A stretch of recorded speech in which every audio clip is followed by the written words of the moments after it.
এই যে মেরাজুন নবী সাল্লাল্লাহু আলাইহি ওয়াসাল্লাম আপনি পালন করতে যাবেন, আপনাকে বাধা দেবে, এটা বেদাত, এটা কোরআন হাদিসে নাই, এটা করা গুনাহ, পাপ। বড় আওয়াজে বলুন নাউযুবিল্লাহ। মেরাজুল মুস্তাফা সাল্লাল্লাহু আলাইহি ওয়াসাল্লাম এটা করা সুন্নতে ইলাহি এবং সুন্নতে রাসূল। সুবহানাল্লাহ। উলামায়ে কেরাম এই মেরাজকে তিন ভাগ করেছে। কয় ভাগ?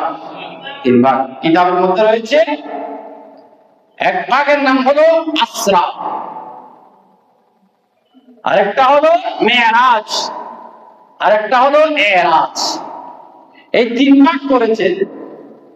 যারা আসরাকে অস্বীকার করবে, মানবে না,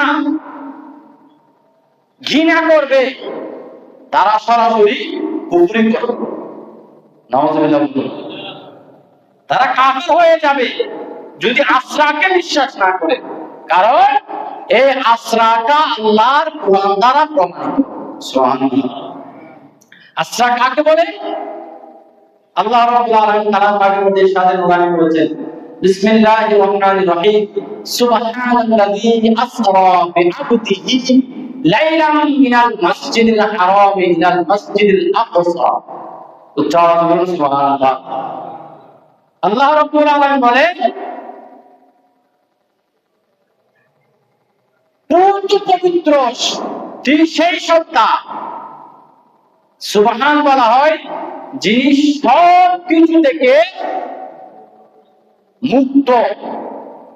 এখানে একটা মাসালা বলে দিই, কোন মানুষের নাম সুবহান রাখা যাবে না। যদি রাখতে হয় তাহলে রাখতে হবে আব্দুস সুবহান। কি? আব্দুস সুবহান। ডাইরেক্ট সুবহান রাখা এটা গুনাহ। সুবহান কে? শুধু সুবহান কে? আল্লাহ। সুবহান কে?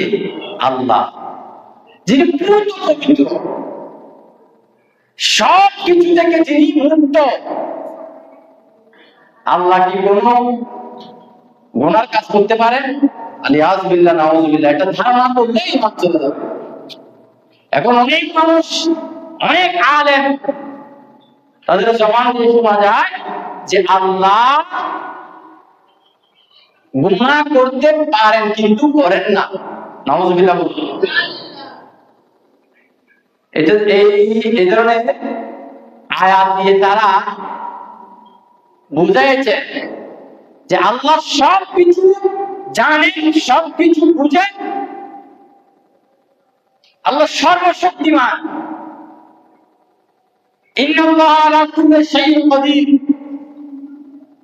এরা কিতাব লিখেছে, এটা আমার উস্তাদ জি আল্লামা ইদ্রিস আনসারী হুজুরের কাছে এই কিতাবটা রয়েছে, যে তারা লিখেছে যে আল্লাহ গুনাহ করতে পারেন কিন্তু করেন না।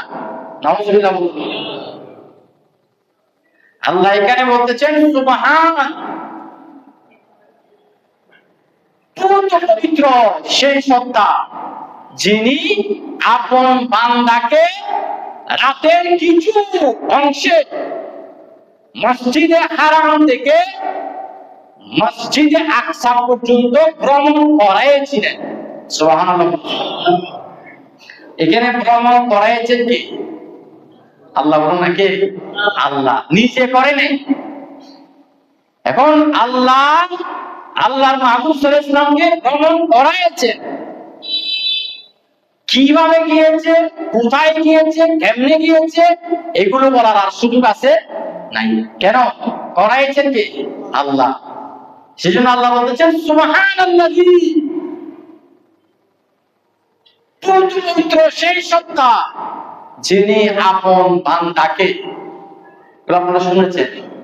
এবার আবার আল্লাহ যদি চায় রাতের কিছু সময়ের ভিতরে, লাইলা, রাতের কিছু অংশের মধ্যে আল্লাহ মসজিদে হারাম থেকে মসজিদে আকসা পর্যন্ত যেখানে যেতে হেঁটে হোক এবং উটের উপর সাওয়ারি হলেও 15 দিন সময় লাগবে। সেই জায়গাটা সফর করেছেন কে? আল্লাহ। এটাকে যদি কেউ অস্বীকার করে তাহলে সেই বান্দার সাথে সাথে কাফের হয়ে যাবে। আর মেরাজ এবং এরাজ, মেরাজ হলো ঊর্ধ্বগমন, এরাজ ঊর্ধ্বগমনের সিঁড়ি, ঊর্ধ্ব আরোহণ। এই মেরাজ এবং এরাজ হাদিস দ্বারা প্রমাণিত। কেউ যদি এই মেরাজকে এবং এরাজকে অস্বীকার করবে, মানবে না, তারা ফাসিক হয়ে যাবে, গুমরাহ হয়ে যাবে। নাউযুবিল্লাহ বলুন। আল্লাহ আমাদেরকে এগুলো থেকে হেফাজত করুন, আমিন।